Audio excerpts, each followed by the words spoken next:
Hello students, welcome to my YouTube channel PCM कक्षा। Guys, आज की इस वीडियो के अंदर हम क्लास 10th का अपना जो केमिस्ट्री का चैप्टर 3 है, मेटल एंड नॉन मेटल, ये पढ़ने वाले हैं। लेकिन वीडियो स्टार्ट करने से पहले जिन दोस्तों ने मेरे चैनल को अभी तक सब्सक्राइब नहीं करा, वो प्लीज़ जाके मेरे चैनल को सब्सक्राइब करें और बेल आइकन को दबाएं ताकि जो भी मैं वीडियो अपलोड करूँ वो आप लोगों तक पहुँच सके। तो देखो guys, metal and non metal start करते हैं। आपने प्रीवियस क्लासेस के अंदर भी ये टॉपिक पढ़ा है, बट वो इतना एडवांस वर्जन में नहीं पढ़ा है, इतना वास्ट करके नहीं पढ़ा है। आपने उसमें सिंपल सी चीजें सीखी थी जो आपकी बेसिक चीजें होती है मेटल और नॉन मेटल की। तो इसमें हम जो क्लास 10th में हमारा जो टॉपिक है मेटल और नॉन मेटल, इसमें हम थोड़ा सा ना जो भी चीजें आपने पहले सीखी है उनको थोड़ा सा एक्सप्लोर ज्यादा करेंगे, थोड़ी सी ज्यादा नॉलेज लेंगे हर टॉपिक के बारे में। सो स्टार्ट करते हैं हम अपना चैप्टर। देखिए, on the basis of their properties, all the elements can be divided into two main group, metal and non-metal। मैंने आपको बताया था प्रीवियस चैप्टर्स के अंदर कि हमारे जो एलिमेंट्स हैं वो कितने होते हैं, हमारे 117 एलिमेंट्स हैं। वो एलिमेंट्स दो मेजर ग्रुप्स के अंदर डिवाइड होते हैं, जिनमें एक मेजर ग्रुप होता है हमारा मेटल और दूसरा होता है हमारा नॉन मेटल। सो अब थोड़ा सा हम मेटल के बारे में जानते हैं कि मेटल एक्चुअली में क्या होता है। Metals are the elements that conduct heat and electricity and are malleable and ductile। अब देखो, मेटल्स क्या होते हैं? वो एलिमेंट हैं जिनके अंदर हीट कंडक्ट हो सकती है, यानी कि उनके अंदर से हीट पास हो सकती है, इलेक्ट्रिसिटी भी पास हो सकती है, और वो मेलिएबल और डक्टाइल हो। ये मेलिएबल और डक्टाइल है ना, ये मैं अभी आपको बताऊंगा, क्योंकि इसकी प्रॉपर्टीज को जब हम डेप्थ में पढ़ेंगे तब मैं आपको बताऊंगा कि ये मेलिएबल नाम जो यूज किया मैंने यहाँ पर, ये क्या होता है, और ये डक्टाइल जो वर्ड यूज किया है ये क्या होता है। मैं आपको एक्सप्लेन करने वाला हूं इसको अभी, बस थोड़ा सा वेट कीजिए। अब देखिए एग्जांपल, देखिए हमारे मेटल्स के क्या एग्जांपल हैं। आयरन है, एल्युमिनियम है, कॉपर है, सिल्वर है, gold, platinum, sodium, potassium and magnesium, और भी बहुत सारे हैं। तो हमारे ये कुछ मेजर मेटल्स के नाम मैंने आपको दिखे हैं। अब देखिए आगे, metals are the elements which form positive ion by losing electron. मैंने आपको एक ना केमिस्ट्री की बेसिक्स करके वीडियो अपलोड की हुई है अपने चैनल पे। जिन लोगों ने मेरी वो वाली वीडियो नहीं देखी है वो प्लीज जाके मेरी वो वाली वीडियो देखिए, उससे आप ये चीज बहुत अच्छे से समझ पाएंगे कि इलेक्ट्रॉन लूज कैसे किया जाता है और उससे पॉजिटिव आयन कैसे बनता है। उसमें मैंने बताया था कि एलिमेंट, मैंने बेसिक केमिस्ट्री बता रखी है उसमें कि एलिमेंट्स क्या होते हैं, एलिमेंट्स किस किस चीज से बना होता है। और जब एलिमेंट्स हमारा बना होता है तो एलिमेंट्स के अंदर एटम होते हैं। एटम के अंदर क्या होता है, प्रोटॉन, न्यूट्रॉन और इलेक्ट्रॉन होते हैं। और जो इलेक्ट्रॉन की मूवमेंट होती है वो किस तरीके से, मैंने बहुत अच्छे से वो चीज समझा रखी है उसके अंदर। सो एक बार आप वो वीडियो विजिट करिए, उसके बाद आपको ये चीज समझ में आ जाएगी। क्योंकि जब भी हमारा इलेक्ट्रॉन लूज किया जाता है, जब भी हमारा इलेक्ट्रॉन लूज किया जाएगा तो हमारा हमेशा पॉजिटिव आयन बनता है, क्योंकि इलेक्ट्रॉन नेगेटिव होता है हमारा, और जहां पे इलेक्ट्रॉन रहता है वहां नेगेटिविटी फैलती है, और जहां से इलेक्ट्रॉन निकल जाता है वहां पे क्या हो जाती है, हमारी पॉजिटिविटी बन जाती है। तो इलेक्ट्रॉन निकलेगा, जितने भी मेटल्स होते हैं हमारे वो सारे क्या करते हैं, इलेक्ट्रॉन को लूज करते हैं। जब वो इलेक्ट्रॉन को लूज करेंगे तो हमेशा वो क्या बनेंगे, वो पॉजिटिव आयन ही बनेंगे। लेकिन इसमें एक एक्सेप्शन होता है, जो ये हाइड्रोजन है ना हमारे पास, ये हाइड्रोजन है तो नॉन मेटल, लेकिन ये भी पॉजिटिव आयन बनाता है, क्योंकि इसके आउटर मोस्ट शेल में एक इलेक्ट्रॉन होता है, तो ये इलेक्ट्रॉन क्या कर देता है, लूज कर देता है। सो ये एक एक्सेप्शन है, अदरवाइज जितने भी मेटल्स होते हैं ना वो पॉजिटिव आयन बनाते हैं, नॉन मेटल्स नहीं बनाते हैं। सो बस हाइड्रोजन को याद रखना है आपको, क्योंकि हाइड्रोजन क्या है, आपका एक एक्सेप्शन का केस है। अब देखिए आगे, the most abundant metal in the earth crust is aluminium. इसका मतलब क्या है, जो अर्थ क्रस्ट में सबसे ज्यादा पाए जाने वाला मेटल है वो क्या है, हमारा एल्यूमिनियम है। थोड़ा सा हम नॉन मेटल को देख लेते हैं, इसके बाद हम इसको बहुत अच्छे से डेप्थ में पढ़ेंगे। तो देखो नॉन मेटल क्या है। The non metal are the elements that do not conduct heat and electricity and are neither malleable और डक्टाइल। यानी कि जो मेटल के केस में सारी प्रॉपर्टीज मेरी हो रही थी, कंडक्ट कर रही थी हीट को, इलेक्ट्रिसिटी को कंडक्ट कर रही थी, मेलिएबल था, डक्टाइल था, उसका सारा का सारा अपोजिट है नॉन मेटल। देखो एग्जांपल्स क्या है नॉन मेटल के हमारे, कार्बन हो गया, सल्फर हो गया, फास्फोरस हो गया, सिलिकॉन हो गया, hydrogen, oxygen, nitrogen, bromine, iodine, और भी बहुत सारे हो सकते हैं। तो ये हमारे कुछ एग्जांपल्स हैं नॉन मेटल के। अब देखिए, non metals are the elements which form negative ion by gaining electron. अभी मैंने बताया आपको जो इलेक्ट्रॉन छोड़ता है वो पॉजिटिव बन जाता है, लेकिन जो इलेक्ट्रॉन लेगा अपने एडॉप्ट कर लेगा इलेक्ट्रॉन को, वो क्या बन जाएगा, नेगेटिव बन जाएगा। तो जितने भी हमारे नॉन मेटल होते हैं वो क्या कर लेते हैं, इलेक्ट्रॉन को एडॉप्ट कर लेते हैं, यानी कि इलेक्ट्रॉन लूज नहीं करते हैं, ये क्या करते हैं, इलेक्ट्रॉन को गेन करते हैं। और जब ये गेन करेंगे नेगेटिविटी आएगी तो क्या हो जाएगा, इनका साइन क्या हो जाता है, नेगेटिव बन जाता है। तो ये नेगेटिव आयन बनाते हैं हमारे। अब हम पढ़ते हैं फिजिकल प्रॉपर्टीज ऑफ मेटल। तो फिजिकल प्रॉपर्टीज यानी कि जो हम देख सकते हैं, जिनको हम, जिसमें हमारा केमिकल का कोई रोल नहीं है, जिसको सिर्फ हम आईज से देख सकते हैं, फील कर सकते हैं, वो जो सारी चीजें होती है हमारी फिजिकल प्रॉपर्टीज में। देखो so physical properties of metal में सबसे पहला है मेटल्स आर मेलिएबल। अभी मैंने ये टर्म यूज की थी ना मेलिएबल, मैंने बोला था अभी आपको समझाऊंगा, मैं अब बताऊंगा आपको क्या होता है। देखो metals are malleable, metals can be beaten into thin sheets with a hammer without breaking. Malleable का मतलब ही ये होता है कि आपके पास लेट सपोज इतना मोटा आपके पास बंडल है मेटल का, और इतना मोटा बंडल को अगर आप हथौड़े से मारते हो और ये प्रॉपर एक थिन शीट की फॉर्म ले लेता है, जब ये पूरा थिन शीट की फॉर्म ले लेता है और वो ब्रेक नहीं होना चाहिए, अगर वो ब्रेक हो गया तो भी काम खराब हो जाएगा हमारा, तो वो ब्रेक भी ना हो और थिन शीट में भी कन्वर्ट हो जाए, इस प्रॉपर्टी को बोला जाता है मेलिएबल। इस प्रॉपर्टी को क्या बोला जाता है, मेलिएबल बोला जाता है। आपने देखा होगा हमारे घरों की जो प्लेट होती है जिसमें हम खाना खाते हैं, वो क्या है एक्चुअली में, तो वो क्या है, किसी मेटल का हिस्सा है ना, वो बहुत वास्ट रूप रहा होगा उस मेटल का, लेकिन उसको क्या किया है, हैमर से उसको पीट पीट के क्या बना दिया, शीट बना दिया, और शीट से हमारी क्या बन जाती है, प्लेट बन जाती है। अब देखिए gold and silver are some of the best malleable metal. इसका मतलब क्या है, गोल्ड और सिल्वर को हम सबसे ज्यादा पीट पीट के फैला सकते हैं, यानी कि उसको थिन प्लेट बना सकते हैं, सबसे पतली प्लेट इन चीजों की बन सकती है, यानी कि ज्यादा से ज्यादा एक्सपेंड करेगी ये। अब देखिए आपके घर में भी एक एग्जांपल होता है हमारा मेलिएबल का, एल्युमिनियम फॉयल। आपने देखा होगा खाना पैक करके लेके जाते हैं हम लोग, उसमें जो हमारी एल्युमिनियम फॉयल होती है वो एक्चुअली में क्या है, एल्युमिनियम से बनी है, लेकिन उसको इतना बारीक शीट में कन्वर्ट कर दिया गया है, यानी कि ये क्या है, प्रॉपर्टी है किसकी, मेलिएबल प्रॉपर्टी को शो करता है वो चीज हमारे। अब देखते हैं आगे हम, मेटल्स आर डक्टाइल। अभी मैंने वर्ड डक्टाइल यूज किया था, अब मैं आपको एक्सप्लेन करता हूँ ये डक्टाइल क्या होता है। मेटल्स जो होते हैं ना हमारे, आपने देखा होगा मेटल्स को खींच लेंगे हम, अगर एक ये मेटल का हिस्सा है कोई भी चीज, अगर उसको खींचते हैं तो वो एक वायर की फॉर्म ले लेती है। आप लोगों ने बचपन में किया होगा, आप लोग जब च्युइंगम खाते थे और च्युइंगम को इस तरह से पकड़ के खींचते थे, वो एक वायर जैसी बन जाती थी ना, सो सेम वही चीज है, मेटल्स को भी जब हम खींचते हैं तो वो क्या फॉर्म ले लेता है, एक वायर की फॉर्म ले लेती है, और जो वायर की फॉर्म लेती है इस प्रॉपर्टी को बोला जाता है डक्टाइल, इस प्रॉपर्टी को ही बोला जाता है डक्टाइल। सो इसमें देखो सबसे इंपॉर्टेंट एग्जांपल क्या है, gold. Gold is the most ductile metal. Gold सबसे ज्यादा लंबा वायर बन जाता है, छोटा सा गोल्ड भी बहुत लंबा तार बन जाता है। और आपको ये सुन के हैरानी होगी कि आपका 1 ग्राम गोल्ड से आप 2 किलोमीटर लंबा तार बना सकते हैं। सो ये रियलिटी है, इसको इल्यूजन मत समझना। 1 ग्राम गोल्ड से आप 2 किलोमीटर लंबा वायर बना सकते हैं। अब देखिए copper and aluminium wire metals is also very ductile and can be drawn into thin wires and aluminium wire। अब देखो आपने देखा होगा कॉपर के और एल्युमिनियम के हमारे वायर्स होते हैं, जो हमारे घरों की बिजलियों में तार लगे होते हैं ना, वो कौन से होते हैं, यूजुअली वो कॉपर के बने होते हैं या फिर एल्युमिनियम के बने होते हैं। सो क्यों बने होते हैं, क्योंकि ये कॉपर और एल्युमिनियम भी क्या है, बहुत ज्यादा डक्टाइल है। डक्टाइल होने की वजह से ये क्या है, वायर्स में फॉर्म हो जाते हैं इजीली। अब अगली प्रॉपर्टी देखिए हमारी क्या है, metals are good conductor of heat. Metals good conductor होते हैं हीट के। देखो मैंने इस चीज को आपको एक्सपेरिमेंट से समझाया है। ये देखिए ये मेरे पास क्या है, स्टैंड है, ये मेरा क्लैंप है, इसने एक रोड होल्ड की हुई है जो मेरी एल्युमिनियम की रोड है, यानी कि मेटल की रोड है। इस मेटल की रोड पे ना मैंने ये जो ये आपको ग्रीन ग्रीन कलर से दिख रहा है ना, टी टी जैसी शेप का, ये मैंने आयरन नेल्स चिपका रखी है। लेकिन आयरन नेल्स मैंने किस चीज से चिपकाई है, वैक्स से ज्वाइंट किया है। मैंने उस पर वैक्स अप्लाई किया है और वैक्स को मैंने ज्वाइन करा दिया किससे, एल्युमिनियम रोड से। सो वैक्स के सारे ये क्या है, चिपक गई है। लेकिन जब मैंने यहाँ पे हीट देनी स्टार्ट की, सो मैंने ध्यान से देखा कि ये मेरी जो आयरन नेल्स थी ना, ये गिरना स्टार्ट हो गई। अब ये गिर कैसे रही है, अब आपको पता है कि ये जो मेरा जॉइंट था ना, ये वैक्स का जॉइंट था, और आपको पता है जब भी हम गर्म करते हैं वैक्स को तो वो क्या हो जाता है, पिघल जाता है, मेल्ट हो जाता है।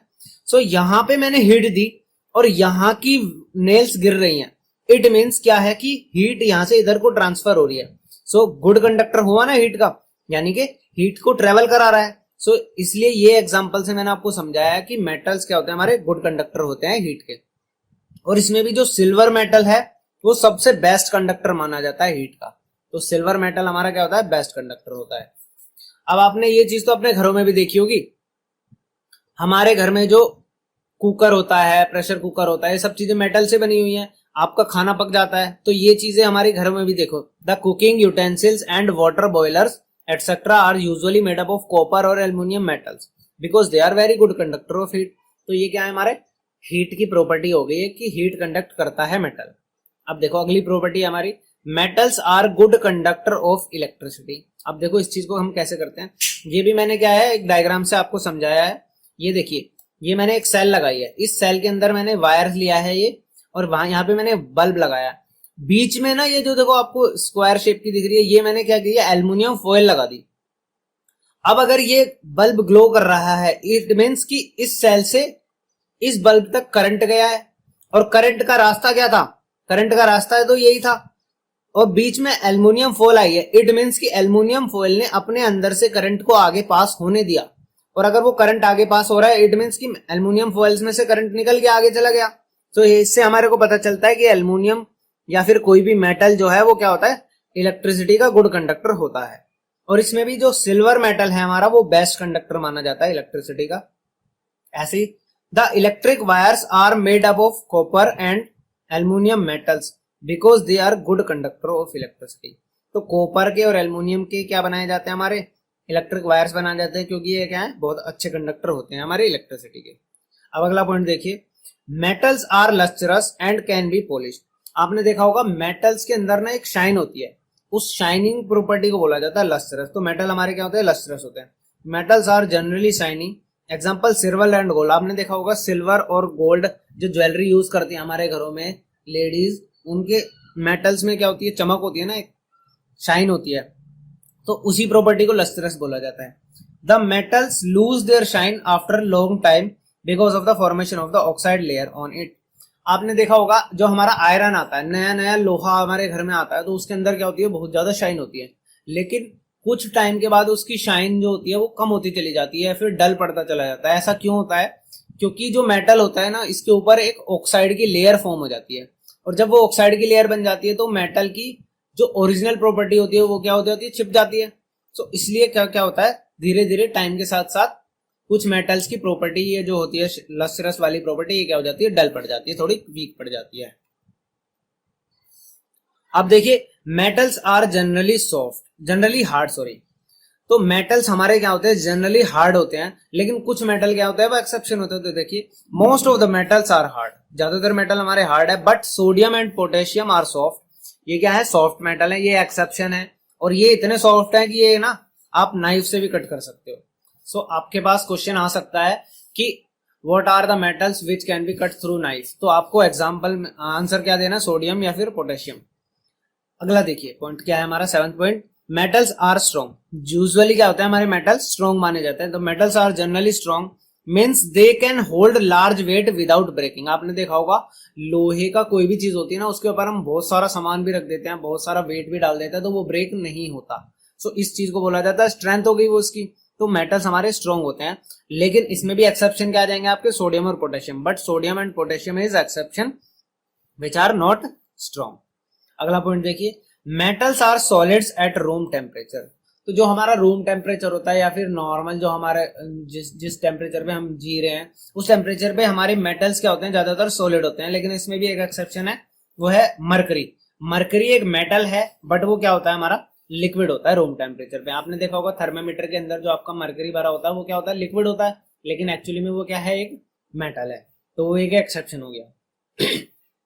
ज्यादातर जो आपसे क्वेश्चन पूछा जाएगा ना, इनसे रिलेटेड वो एक्सेप्शन वाला क्वेश्चन पूछा जाता है, तो ये चीज तो आपको बहुत अच्छे से ध्यान में रख लेनी है अपने। अब देखिए अगला पॉइंट क्या है हमारा, metals have high melting point and boiling point. So हमारे जो मेटल्स हैं वो क्या होते हैं, उनकी मेल्टिंग पॉइंट और बॉइलिंग पॉइंट क्या होते हैं, बहुत ज्यादा हाई रहते हैं। लेकिन इसमें भी एक्सेप्शन क्या आ जाएगा हमारा, सोडियम एंड पोटेशियम आ जाएगा। अब अगला पॉइंट क्या है हमारा, मेटल्स हैव हाई डेंसिटीज। जितने भी हमारे मेटल हैं उनकी डेंसिटी क्या होती है, हाई होती है। लेकिन इसमें भी एक्सेप्शन आएगा क्या, sodium and potassium which have low densities. Metals are sonorous. Sonorous का मतलब क्या है कि अगर हम किसी चीज से हिट करते हैं किसी चीज को और वो साउंड क्रिएट करे तो उसको प्रॉपर्टी को बोला जाता है सोनोरस प्रॉपर्टी। सो मेटल्स क्या होते हैं, हमारे सोनोरस होते हैं। Metals make sound when hit with an object. Example देखें, स्कूल की बेल देखी है आपने, जब चपड़ासी बजाता है टन टन तो आपकी बहुत दूर तक साउंड जाती है। सो वो किस चीज से बनी होती है, मेटल से बनी होती है। म्यूजिकल इंस्ट्रूमेंट, गिटार वगैरह के जो वायर्स होते हैं वो सब क्या है, मेटल से बने हुए हैं। आप उसको हल्का सा भी हिट करते हैं तो वो क्या करता है, वाइब्रेशन क्रिएट करता है या फिर साउंड क्रिएट करता है। सो हमारी से मेटल्स क्या होता है, सोनोरस भी होते हैं। और लास्ट पॉइंट हमारा क्या है, metals usually have a silver और ग्रे कलर। आपने देखा होगा मेटल्स का कलर यूजुअली हमारा क्या होता है, सिल्वर और ग्रे जैसा होता है। तो ये इसकी एक प्रॉपर्टी हो गई। अब हम देखते हैं प्रॉपर्टीज नॉन मेटल की, फिजिकल प्रॉपर्टीज देखते हैं नॉन मेटल की। तो physical properties of non metal में क्या होगा, जो प्रॉपर्टीज हमारी मेटल की थी ना उससे जस्ट अपोजिट ही मिलने वाली है आपको। ये देखिए पहला पॉइंट हमारा क्या है, non metals are neither malleable nor ductile. ना तो नॉन मेटल को हम प्लेट बना सकते हैं, शीट बना सकते हैं, और ना ही उसको वायर में कन्वर्ट कर सकते हैं। वो क्या होते हैं, क्यों नहीं बना सकते, क्योंकि वो इजीली ब्रेक हो जाती है। नॉन मेटल्स आर ब्रिटल, वो क्या होती है, इजीली ब्रेक हो जाती है, इसलिए हम उसको नहीं कन्वर्ट कर सकते। अगला पॉइंट हमारा क्या है, देखिए non metals do not conduct heat and electricity. तो नॉन मेटल आपका हीट और इलेक्ट्रिसिटी भी कंडक्ट नहीं करेगा। लेकिन जो कार्बन होता है ना हमारा, कार्बन है तो नॉन मेटल, लेकिन कार्बन की एक फॉर्म होती है ग्रेफाइट। उस ग्रेफाइट की फॉर्म में वो इलेक्ट्रिसिटी कंडक्ट करता है और वो गुड कंडक्टर होता है इलेक्ट्रिसिटी का। सो इसमें भी एक एक्सेप्शन हो गया। अगर आपसे पूछा जाए name a non metal which conduct heat and, heat नहीं इलेक्ट्रिसिटी की बात करेंगे, तो विच कंडक्ट इलेक्ट्रिसिटी, तो आपको आंसर देना है carbon in the form of graphite. क्योंकि एक्चुअली में नॉन मेटल तो कार्बन ही है, लेकिन उसकी फॉर्म है ग्रेफाइट वाली। उस फॉर्म के अंदर वो क्या होता है, इलेक्ट्रिसिटी को कंडक्ट करता है। अब देखिए अगला पॉइंट हमारा क्या है, non metals are not lustrous not shining. It means क्या होता है, वो शाइनिंग प्रॉपर्टी उनकी नहीं होती, वो क्या होता है, डल होती है उनकी property. The non metals have a dull appearance, but carbon ही है एक एक्सेप्शन इसमें भी, in the form of diamond. आपने देखा होगा डायमंड से ज्यादा तो शायद कोई चीज चमकती नहीं है। तो डायमंड क्या होता है, बहुत ज्यादा शाइनी होता है, बहुत ज्यादा लस्टरस होता है, लेकिन है क्या एक्चुअली में, वो एक नॉन मेटल है। तो ये भी एक एक्सेप्शन हो गया, ये भी आपसे पूछा जा सकता है। एक आयोडीन भी होता है, थोड़ा बहुत आयोडीन के अंदर भी थोड़ी बहुत शाइन होती है, वो भी क्या है, हमारा एक नॉन मेटल है। अगला पॉइंट है हमारा, non metals are generally soft. आपने देखा होगा नॉन मेटल्स हमारे जनरली सॉफ्ट होते हैं, लेकिन इसमें भी एक्सेप्शन आ जाएगा आपका diamond which is a form of carbon is extremely hard. वो बहुत ज्यादा हार्ड होता है। अगर आपको किसी डायमंड को कट करना है ना, तो आपको डायमंड का ही ब्लेड यूज करना पड़ेगा। आपका आयरन वगैरह जो मेटल्स के ब्लेड होते हैं ये फेल हो जाते हैं उसके ऊपर, जो इतना हार्ड होता है। अगला पॉइंट देखिए, non metals are not strong. Non metals जो होते हैं हमारे स्ट्रॉन्ग नहीं होते, दे आर इजीली ब्रोकन। वो इजीली टूट जाते हैं अगर उनके ऊपर वेट रखेंगे हम तो। ऐसे देखिए, नॉन मेटल्स में बी सॉलिड, लिक्विड और गैस एट रूम टेम्परेचर। जिस तरीके से हमारे सॉलिड्स होते हैं यूजुअली हमारे मेटल्स, लेकिन ऐसा नहीं होता। नॉन मेटल हमारे सॉलिड, लिक्विड और गैस तीनों हो सकते हैं। देखिए लिक्विड का एग्जांपल है रूम टेम्परेचर पे ब्रोमीन। ब्रोमीन एक नॉन मेटल है जो लिक्विड है रूम टेम्परेचर पे। कार्बन, फोस्फोरस, सल्फर हमारे क्या है, सॉलिड है। हाइड्रोजन, ऑक्सीजन, नाइट्रोजन हमारे क्या है, वो गैस की फॉर्म में रहते हैं। सो तीनों फॉर्म के मैंने आपको एग्जांपल दे दिया। आपके पूछा जा सकता है कि कौन सा नॉन मेटल ऐसा है जो लिक्विड होता है रूम टेम्परेचर पे, तो आपको आंसर ब्रोमीन देना है। इस तरीके से आपसे कोई भी क्वेश्चन पूछा जाए तो आप अब कर सकते हो। ये आपके लिए इंपॉर्टेंट पॉइंट था। अब देखिए, non metals have comparatively low melting point and boiling point. तो जो हमारे मेटल्स थे उनका मेल्टिंग पॉइंट, बॉइलिंग पॉइंट बहुत ज्यादा था, लेकिन नॉन मेटल के अंदर ऐसा नहीं होता। उसका बॉइलिंग पॉइंट और मेल्टिंग पॉइंट क्या होता है, काफी कम होता है। लेकिन एक्सेप्शन है इसमें डायमंड, जो क्या है नॉन मेटल है, लेकिन उसका मेल्टिंग पॉइंट बहुत ज्यादा हाई होता है और बॉइलिंग पॉइंट भी क्या होता है, बहुत ज्यादा हाई होता है। अगला पॉइंट है हमारा, non metals have low density. ज्यादातर नॉन मेटल्स की डेंसिटी लो होती है क्योंकि ये लाइट सब्सटेंसेस होते हैं। Non metals are not sonorous. जब हम उसको हिट करते हैं नॉन मेटल से साउंड क्रिएट नहीं होता, तो इसलिए वो सोनोरस नहीं होते। Non metals have different colour. जैसे हमने उसके कलर स्पेसिफाई करिए थे ना, जनरली उसके कलर क्या होते हैं, ग्रे शेप में होते हैं, सिल्वर और ग्रे में। लेकिन ऐसा नहीं होता, नॉन मेटल्स हमारे डिफरेंट डिफरेंट कलर्स के होते हैं। सो गाइस अब देखते हैं हम केमिकल प्रॉपर्टीज देखते हैं अपने मेटल्स की। सबसे पहली केमिकल प्रॉपर्टी आती है मेटल के अंदर, reaction of metal with oxygen. तो देखिए metal plus oxygen gives metal oxide, यानी कि मेटल की रिएक्शन जब भी ऑक्सीजन के साथ होगी वो हमेशा मुझे क्या देगा, मेटल ऑक्साइड देगा। और मेटल ऑक्साइड का जो नेचर होता है वो किस तरीके का नेचर होता है, बेसिक ऑक्साइड बनती है, यानी कि मेटल से जो ऑक्साइड बनेगी वो मेरी बेसिक ऑक्साइड बनेगी। अब देखिए metal react with oxygen to form metal oxide, मैंने बताई दिया आपको। Metal oxides are basic in nature, ये चीज मैंने आपको बता दी। Metal oxide being basic turn red litmus to blue, आपको ये चीज पता है, पहले ही मैं बता चुका हूं चैप्टर 1 के अंदर कि जो हमारे बेस होते हैं वो क्या करते हैं, रेड लिटमस को ब्लू बनाते हैं, और जो एसिड होते हैं वो क्या करते हैं, ब्लू को रेड बनाते हैं। The vigour of reaction with oxygen depends on the chemical reactivity of metal, some metal react at room temperature some on heating. यानी कि क्या है, जो स्पीड होती है ना, विगर का मतलब है स्पीड, रेट ऑफ रिएक्शन, जो रेट ऑफ रिएक्शन होती है ना वो डिपेंड करती है कि मेटल कौन सा है। अगर मेटल ज्यादा रिएक्टिव है तो रिएक्शन ठंडे पानी से भी हो जाएगी, यानी कि रूम टेम्परेचर पे भी हो जाएगी। और अगर मेटल कम रिएक्टिव है थोड़ा, तो हीट करना पड़ता है हमारे को मेटल को। तो इसमें हम स्टडी करते हैं कि कौन सा मेटल ऐसा है जिसको हमें हीट करना है, कौन सा मेटल ऐसा है जो खुद से ही रिएक्शन कर लेता है रूम टेम्परेचर पे ही। सो इसके अंदर थोड़ा सा डिटेल में जाएंगे। अब देखिए क्या होता है, एग्जांपल लिया मैंने सबसे पहला सोडियम का। Sodium metal react with oxygen at room temperature, यानी कि सोडियम क्या है, खुद से ही रिएक्शन कर लेगा, रूम टेम्परेचर पे ही इसकी रिएक्शन हो जाएगी और क्या बनाएगा, एक बेसिक ऑक्साइड बनाएगा जिसका नाम होगा हमारा सोडियम ऑक्साइड। ये देखिए रिएक्शन क्या है, Na plus O2 gives Na2O। Sodium की रिएक्शन ऑक्सीजन से हुई और मेरा सोडियम ऑक्साइड बना, और जो एक मेरा बेसिक नेचर का ऑक्साइड है। इस तरीके से देखिए आगे, potassium metal also react with oxygen at room temperature to form basic oxide, यानी कि जो पोटेशियम है मेरा ये भी रूम टेम्परेचर पे ही रिएक्शन कर लेगा और कैसा ऑक्साइड बनाएगा, बेसिक ऑक्साइड बनाएगा। इंपॉर्टेंट पॉइंट है ये जो मैंने स्टार से मार्क किया हुआ, potassium and sodium metals are closed under kerosene oil. आपको पता होगा ना चाहिए, मैं बता रहा हूं आपको, जो पोटेशियम और सोडियम है ना, इसको हम एयर के अंदर नहीं रख सकते, हम इसको ओपन नहीं रख सकते, हमको इसको केरोसिन ऑयल के बीच में रखना होता है।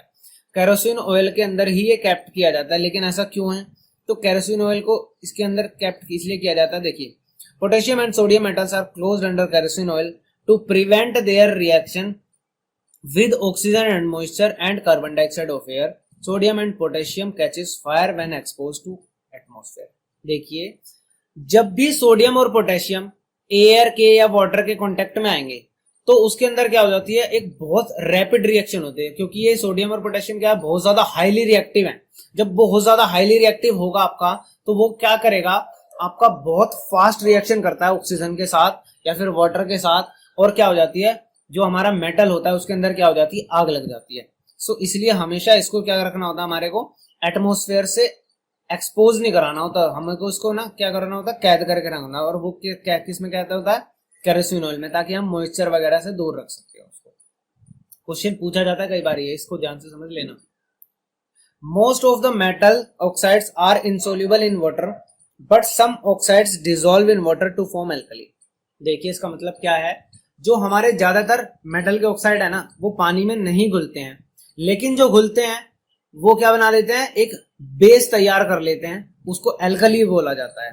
देखिए क्या है, जैसे सोडियम ऑक्साइड है, सोडियम ऑक्साइड हमारा हो गया, पानी के साथ मिला तो हमारा सोडियम हाइड्रोक्साइड बना, जो एक क्या है, एल्कली है। आपको पता है एल्कली मैंने एसिड बेस सोल्ट चैप्टर के अंदर कराया था। एल्कली वो बेस होते हैं जो पानी के अंदर मिक्स हो जाते हैं। इसी तरीके से पोटेशियम ऑक्साइड भी पानी के साथ मिला तो पोटेशियम हाइड्रोक्साइड बन गया, KOH बन गया। पोटेशियम हाइड्रोक्साइड एक बेस है, एक कैसा बेस है, एक एल्कली बेस है, यानी कि वो पानी में क्या हो जाता है, डिसॉल्व हो जाता है। अब देखिए अगला पॉइंट हमारा, magnesium metal does not react with oxygen. Magnesium oxygen के साथ रिएक्शन नहीं करता है, कहां पे, रूम टेम्परेचर पे, रूम टेम्परेचर पे नहीं करेगा, लेकिन but on heating magnesium metal burns in air giving heat and light to form a basic oxide called magnesium oxide. यानी कि अगर हम मेटल को हीट करेंगे तो वो ऑक्सीजन के साथ रिएक्शन जरूर करेगा और हमारा मेटल क्या बनेगा, मैग्नीशियम ऑक्साइड बनाएगा। और जो क्या है, मैग्नीशियम ऑक्साइड एक व्हाइट कलर का पाउडर होता है, और जब ये जलेगा, बर्न होगा, तो हमारे को हीट और लाइट दोनों मिलती है। तो रिएक्शन देखिए इसकी, magnesium plus oxygen gives magnesium oxide, और मैग्नीशियम ऑक्साइड भी हमारी क्या होगी, बेसिक नेचर की होगी। और ये भी क्या है, देखो एक बेस बना रही है। मैग्नीशियम ऑक्साइड में अगर पानी डाला मैंने, H2O ऐड किया, तो मेरा क्या बन गया, मैग्नीशियम हाइड्रोक्साइड तैयार हुआ। और मैग्नीशियम हाइड्रोक्साइड क्या है, मेरा एक एल्कली है। अब देखिए, aluminium metal burns in air on heating to form aluminium oxide. जो हमारा एल्युमिनियम है वो एयर के अंदर बर्न होता है हीटिंग के बाद, और हमारा क्या बनाता है, एल्युमिनियम ऑक्साइड बनाता है। 4Al plus 3O2 gives twice of Al2O3, aluminium oxide बनाया। और ये देखिए, ये क्या लिखा हुआ मैंने, एम्फोटेरिक ऑक्साइड, यानी कि ये ना तो हमारी बेसिक ऑक्साइड है, ना फिर ये मेरी एसिडिक ऑक्साइड है, ये एम्फोटेरिक है। अब इसको देखते हैं ये एम्फोटेरिक ऑक्साइड क्या होती है। तो amphoteric oxides, those metal oxides which show basic as well as acidic behaviour are known as amphoteric oxides. Example zinc and aluminium oxide are amphoteric oxide. यानी कि ऐसी ऑक्साइड्स जो दोनों तरीके की प्रॉपर्टीज शो करे, एसिडिक का भी काम करे और बेसिक का भी काम करे, ऐसी ऑक्साइड्स को बोला जाता है हमारा एम्फोटेरिक ऑक्साइड। तो एग्जाम पॉइंट ऑफ व्यू से इंपॉर्टेंट है, ये पूछा जा सकता है कि एम्फोटेरिक ऑक्साइड कौन कौन से मेटल हमारे बनाते हैं। सो जो हमारा जिंक है ये भी क्या बनाता है, हमारा एम्फोटेरिक ऑक्साइड बनाता है। जिंक भी कैसे, देखो zinc metal burns in air only on strong heating to form zinc oxide. बहुत ज्यादा हीट करने के बाद क्या होता है, जिंक से जिंक ऑक्साइड बनता है। तो Zn plus O2 gives ZnO। ZnO हमारा क्या हो गया, एम्फोटेरिक ऑक्साइड हो गया। अब देखिए, iron and copper, iron and copper does not burn in air even on strong heating, so iron is less reactive than zinc. इसका मतलब क्या है, आयरन जो हमारा है ये क्या होता है, बर्न होता ही नहीं है स्ट्रॉन्ग हीट करने के बाद भी। इसका मतलब क्या है, आयरन जिंक से क्या है, कम रिएक्टिव है। अब अगली प्रॉपर्टी पढ़ते हैं हम, केमिकल प्रॉपर्टी। इसके अंदर क्या है, reaction of metal with water. अब आपको रिएक्शन करनी है मेटल्स की, किसके साथ, पानी के साथ। Metals react with water to form a metal hydroxide and hydrogen gas. तो मेटल हाइड्रोक्साइड बनता है जब पानी की रिएक्शन होती है मेटल के साथ, और हमारा क्या होता है, हाइड्रोजन गैस रिलीज होती है। तो देखिए मैंने लिखा हुआ है, मेटल की रिएक्शन वाटर से हुई, कैसा पानी, हॉट हो या कोल्ड हो उससे फर्क नहीं पड़ता, पानी होना चाहिए आपके पास। तो हमारा क्या बना, मेटल हाइड्रोक्साइड बना और हाइड्रोजन गैस रिलीज हो गई। अगर दूसरे के अंदर क्या है, मेटल की रिएक्शन अगर स्टीम से हुई, यानी कि जो पानी था वो भाप बन गया, तो हमेशा क्या बनेगा, मेटल ऑक्साइड बनेगा और हाइड्रोजन गैस रिलीज होगी। यानी कि अगर पानी से रिएक्शन होगी तो मेटल हाइड्रोक्साइड बनेगा, लेकिन अगर स्टीम से रिएक्शन होगी तो मेरा मेटल ऑक्साइड बनके तैयार होगा। बस इस चीज को ध्यान रखना है, स्टीम से रिएक्शन तो मेटल ऑक्साइड, और पानी से रिएक्शन चाहे ठंडा हो या गर्म हो तो मेटल हाइड्रोक्साइड बनेगा मेरा। अब देखते हैं हमारा कौन सा मेटल क्या बनाता है। Potassium react violently with cold water to form potassium hydroxide and hydrogen gas. Potassium बहुत तेजी से रिएक्शन करता है कोल्ड वाटर के साथ ही, और क्या बनाता है, पोटेशियम हाइड्रोक्साइड बनाता है और हाइड्रोजन गैस रिलीज करता है। 2K plus twice of H2O gives twice of KOH, बन गया मेरा potassium hydroxide, hydrogen gas release हुई प्लस हीट निकली बहुत सारी। सो स्टार में देखिए हमारा क्या है, sodium also react with cold water vigorously. Sodium भी क्या है, बहुत ज्यादा रिएक्टिव है, तो वो भी क्या है, बहुत फास्ट रिएक्शन करती है। और sodium and potassium catches fire when put into water and start moving because a lot of heat is produced in this reaction due to which metal catches fire। अब आपको पता है सोडियम और potassium बहुत ज्यादा रिएक्टिव है। जब ये बहुत ज्यादा रिएक्टिव है तो पानी में डलते ही इसकी रिएक्शन बहुत फास्ट होती है। जब बहुत फास्ट रिएक्शन होती है तो इसके अंदर बहुत ज्यादा हीट निकलती है, और जो बहुत ज्यादा हीट निकलती है ना हमारी, उसकी वजह से क्या होता है, मेटल के अंदर आग लग जाती है और वो इधर उधर डांस करने लग जाता है। जहां पे भी आपने पानी के अंदर डाला तो वो क्या होता है, बहुत विगरस रिएक्शन होती है और बहुत फास्ट रिएक्शन होती है, उसकी वजह से उसमें आग भी लग जाती है और वो क्या करता है, डांस करना स्टार्ट कर देता है। अगला देखिए, कैल्शियम की बात करते हैं। Calcium react with cold water to form calcium hydroxide and hydrogen gas. ये भी क्या करता है, कैल्शियम ठंडे पानी से रिएक्शन कर लेता है, कैल्शियम हाइड्रोक्साइड बनाता है और हाइड्रोजन गैस रिलीज करता है। तो देखिए, calcium plus twice of H2O gives calcium hydroxide plus hydrogen gas release होगी। The heat produce is less in this case, so calcium do not catches fire. तो heat जितनी रिलीज होती है ना सोडियम और पोटेशियम के अंदर, उससे काफी कम रिलीज होती है हीट इसके अंदर, कैल्शियम के अंदर। तो इसलिए इसमें कैल्शियम के अंदर आग नहीं लगती हमारी, ये हमारा क्या रहता है, आग नहीं लगती, लेकिन रिएक्शन बहुत फास्ट होती है इसकी भी। अगला देखिए क्या है हमारा, magnesium metal. Magnesium metal does not react with cold water. Magnesium ठंडे पानी से रिएक्शन ही नहीं करता। Magnesium reacts with hot water to form magnesium hydroxide and hydrogen. तो मैग्नीशियम की रिएक्शन हॉट वाटर से हुई तो मेरा क्या बन के तैयार हुआ फाइनली, मैग्नीशियम हाइड्रोक्साइड बना और हाइड्रोजन गैस मेरी क्या हो गई, रिलीज हो गई। Magnesium reacts vigorously with steam to form magnesium oxide, यानी कि क्या बनाएगा मेरा, अगर मैग्नीशियम की रिएक्शन पानी की जगह स्टीम से हो जाए तो मेरा क्या बनेगा, मैग्नीशियम हाइड्रोक्साइड नहीं बनेगा, फिर मेरा बनेगा मैग्नीशियम ऑक्साइड। देखिए कैसे, मैग्नीशियम प्लस H2O, और ये H2O क्या है, स्टीम की फॉर्म में है, ये क्या है, स्टीम की फॉर्म में है, तो मेरा बना magnesium oxide plus H2 gas release होगी। अब देखिए, metals like aluminium, zinc and iron do not react either with cold water और हॉट वाटर। मेटल है जो एल्युमिनियम है, जिंक है, आयरन है, ये ठंडे पानी से भी रिएक्शन नहीं करते, गर्म पानी से भी रिएक्शन नहीं करते। They react with steam to form a metal oxide with hydrogen. ये क्या करते हैं, डायरेक्ट स्टीम से रिएक्शन करते हैं। तो देखिए क्या है, aluminium plus 3 times of H2O gives aluminium oxide बन गया हमारा, और हाइड्रोजन गैस क्या होगी मेरी, रिलीज हो गई इस रिएक्शन के अंदर। अब देखिए, red hot iron react with steam to form iron 2,3 oxide and hydrogen gas release हो जाएगी। तो आयरन 2,3 ऑक्साइड बनेगा हमारा क्या, जो ये आयरन है ये बहुत ज्यादा गर्म है, और ये क्या हमारी स्टीम है, ये जो पानी है ना हमारा स्टीम की फॉर्म में है, तो हमारा क्या बनेगा, आयरन 2,3 ऑक्साइड बनेगा, यानी कि Fe3O4 बनेगा, और हाइड्रोजन गैस क्या हो जाएगी, रिलीज हो जाएगी।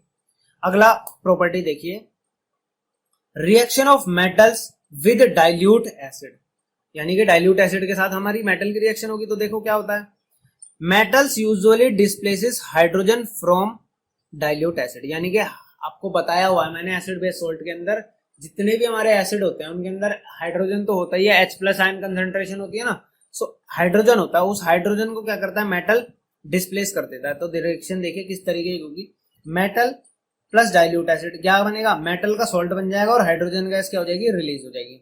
इसमें भी वही चीज होती है हमारी, the vigour of reaction of a metal with dilute acid depends on it's chemical reactivity. जो मेटल ज्यादा रिएक्टिव है वो अच्छे से रिएक्शन करेगा, यानी कि हाइड्रोजन को रिप्लेस करेगा बहुत फास्ट, और जो क्या है कम रिएक्टिव है वो स्लो करेगा, और जो हाइड्रोजन से भी कम रिएक्टिव है वो हाइड्रोजन को डिस्प्लेस ही नहीं करेंगे। सो सबसे पहला केस क्या है, sodium. Sodium metal react violently with dilute hydrochloric acid to form sodium chloride and hydrogen gas. So देखिए क्या है, sodium plus hydrochloric acid gives NaCl plus H2, hydrogen gas क्या होगी हमारी, इवॉल्व हो गई इसमें। मैग्नीशियम के देखिए, magnesium metal react less vigorous than sodium. Magnesium क्या है, लेस रिएक्शन करेगा, यानी कि सोडियम की तेजी से, सोडियम जितनी तेजी से रिएक्शन नहीं करेगा, थोड़ा स्लो रिएक्शन करेगा। सो इससे हमें पता चलता है क्या, कि magnesium is less reactive then sodium, come reactive है। तो मैग्नीशियम की रिएक्शन हो गई हमारी HCl के साथ, और इससे क्या बना मेरा, मैग्नीशियम क्लोराइड बना, और हाइड्रोजन गैस क्या होगी मेरी, रिलीज हो गई यहां से। एल्युमिनियम केस करते हैं, एल्युमिनियम का पढ़ते हैं। अब aluminium react less rapid than magnesium, यानी कि एल्युमिनियम की रिएक्शन मैग्नीशियम से थोड़ी और स्लो होगी, तो इससे पता चला aluminium is less reactive then magnesium. Reaction क्या होगी हमारी, Al प्लस HCl, यहाँ से क्या बन गया मेरा, AlCl3, यानी कि एल्युमिनियम क्लोराइड बन गया, और हाइड्रोजन गैस मेरी रिलीज हो गई। अब जिंक की बात करते हैं, zinc less rapid than aluminium, यानी कि aluminium is more reactive than zinc, यानी कि जिंक और कम रिएक्टिव है एल्युमिनियम से भी। तो Zn plus HCl gives ZnCl2 plus H2। Reaction सबकी सेम हो रही है, सब में क्लोराइड बन रही है, मेटल का सॉल्ट बन रहा है। अब देखिए iron, iron react slowly with cold hydrochloric acid to give iron 2 chloride and hydrogen gas. Iron is less reactive than zinc. अब आयरन क्या है, और स्लो रिएक्शन कर रहा है, तो इसका मतलब क्या है हमारा, आयरन जो है जिंक से भी कम रिएक्टिव है, तो iron Fe plus HCl hydrochloric acid gives FeCl2 plus H2। तो यहाँ पे रिएक्शन और स्लो हो गई हमारी। The metals like copper and silver which are less reactive than hydrogen, जो मेटल्स हमारे हाइड्रोजन से भी कम रिएक्टिव हैं वो हाइड्रोजन को रिप्लेस ही नहीं करेंगे डाइल्यूट एसिड से, इसका मतलब कोई रिएक्शन नहीं होगी वहां पे। सो अब देखिए इससे रिलेटेड ना एक क्वेश्चन पूछा जाता है, why hydrogen gas is not evolved when metals is added to nitric acid. So हम एक बात करते हैं इसमें।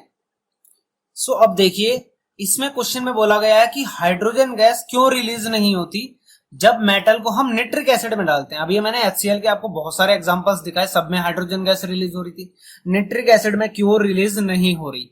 सो ये क्वेश्चन इंपॉर्टेंट है, इसको ध्यान से समझिए। Nitric acid is a strong oxidising agent. जो हमारा निट्रिक एसिड है वो हमारा बहुत ज्यादा स्ट्रॉन्ग ऑक्सीडाइजिंग एजेंट है। ऑक्सीडाइजिंग एजेंट क्या होता है? जो ऑक्सीडेशन कराने में हेल्प करता है। सो देखिए, so as soon as hydrogen gas is formed in the reaction between a metal and dilute nitric acid, the nitric acid oxidises this hydrogen to water. क्या मतलब है इस बात का? यानी कि हाइड्रोजन तो रिलीज हुई जैसे ही हमने मेटल को डाला निट्रिक एसिड के अंदर, तो हमारी हाइड्रोजन गैस तो रिलीज हुई, लेकिन जैसे ही हाइड्रोजन गैस रिलीज हुई तो हमारा जो ये स्ट्रॉन्ग ऑक्सीडाइजिंग एजेंट है यानी कि निट्रिक एसिड है, ये उस हाइड्रोजन को क्या कर देगा? ऑक्सीडाइज कर देगा। और जब उसको हाइड्रोजन को ऑक्सीडाइज कर देगा तो वो क्या बन जाएगा? हमारा वाटर फॉर्म हो जाएगा। यानी कि हाइड्रोजन गैस जैसे ही रिलीज होगी वैसे ही वो क्या बन जाएगी? वाटर में कन्वर्ट हो जाएगी। सो बस इसलिए हमारा क्या होता है, हाइड्रोजन गैस रिलीज नहीं होती निट्रिक एसिड के केस में। अब देखिए, एक टर्म होती है इसके अंदर, एक्वा रीजिया। क्या होता है ये aqua regia? Aqua regia is a freshly prepared mixture of 1 part of concentrated nitric acid and 3 parts of concentrated hydrochloric acid। यानी कि इसके अंदर क्या होता है, 1:3 के अंदर हम क्या ऐड करते हैं? निट्रिक एसिड और HCl ऐड करते हैं। तो ये क्या बन जाएगा? दो एसिड्स का एक कॉम्बिनेशन है। जो दो एसिड कौन कौन से? निट्रिक एसिड और हाइड्रोक्लोरिक एसिड, जिनको 1:3 में रखा जाता है। अब आपको इसके बारे में खास बात बताता हूं, ये वही सॉल्यूशन है जिससे जो सुनार होते हैं ना हमारे, सुनार भाई बोलते हैं कि यार मैं तो सोने की चेन को चमका दूंगा, आप मेरे को दे दीजिए। तो ये एक ऐसा लिक्विड होता है, इसके अंदर हमारा मेटल्स भी क्या हो जाता है? डिसोल्व हो जाते हैं। सो जब आप सफाई कराने जाते हैं ना सुनार पे अपने चेन की या किसी चीज की, तो उसमें सफाई हो ही जाती है, आपका सोना उसके अंदर थोड़ा सा ना डिसोल्व हो जाता है। तो अब देखिए, रिएक्टिविटी सीरीज ऑफ मेटल्स। तो रिएक्टिविटी सीरीज ऑफ मेटल्स के अंदर देखिए क्या है हमारा, इसके अंदर हमारा क्या क्या आता है? मोस्ट रिएक्टिव मेटल मैंने ऊपर लिखे हैं और लीस्ट रिएक्टिव मेटल मैंने नीचे लिखे हैं, यानी कि डिक्रीजिंग केमिकल रिएक्टिविटी के फॉर्म में मैंने लिखा है। तो सबसे ऊपर है हमारा potassium, then sodium, then calcium, then magnesium, aluminium, zinc, iron, tin, lead, hydrogen, copper, mercury, silver, gold. ये जो हाइड्रोजन से नीचे लिखे हैं पिंक कलर से, ये है मेरे लेस रिएक्टिव देन हाइड्रोजन, और जो ये मैंने ब्लू कलर से लिखे हैं ये है मेरे मोर रिएक्टिव देन हाइड्रोजन।